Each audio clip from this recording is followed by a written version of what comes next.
Hello guys आजको mini ब्लगको सुरुवात हुन्छ कुछ यसरी बिहान बिहान उठेर हातमुख धोएर यताउता हरियाली हेर्दै आजको दिनको सुरुवात गर्दै थिएँ। त्यतिकैमा नानीहरू धान कुट्दै थिए, मलाई बोलाउँदै थिए तर म गएन किनभनेपछि मलाई धान कुट्न आउँदैन। आउँथ्यो तर मैले कुट्दैन भनिदिएँ। त्यतिकैमा हामी गयौँ तलकुडु भन्ने गाउँमा। तलकुडु गएर यो काठ लिएर आयौँ।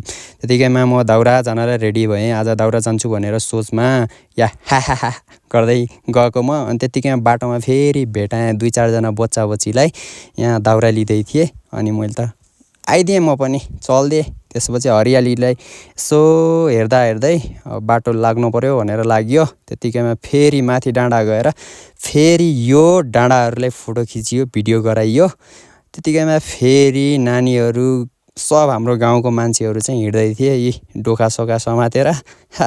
म पनि रमाइलो गर्दै थिएँ। यसो भ्लग बनाऊँ भनेर म पुरै रेडी भएको थिएँ। पुरै 5मा राखेर पुरै ओहो सनको तल बसेर हो होइन। ओहो दया लाग्यो। मै है दाउरा लिएर आउँदै थिएँ। यतिकैमा म यसो न बसेर यो ठाडो खान लागेको थिएँ, आइस खान लागेको थिएँ। यतिकैमा अब यसो म सकाएर अनि आएको। ल टाटा बाई बाई। आजलाई यति नै भन्नुपर्छ। बाई।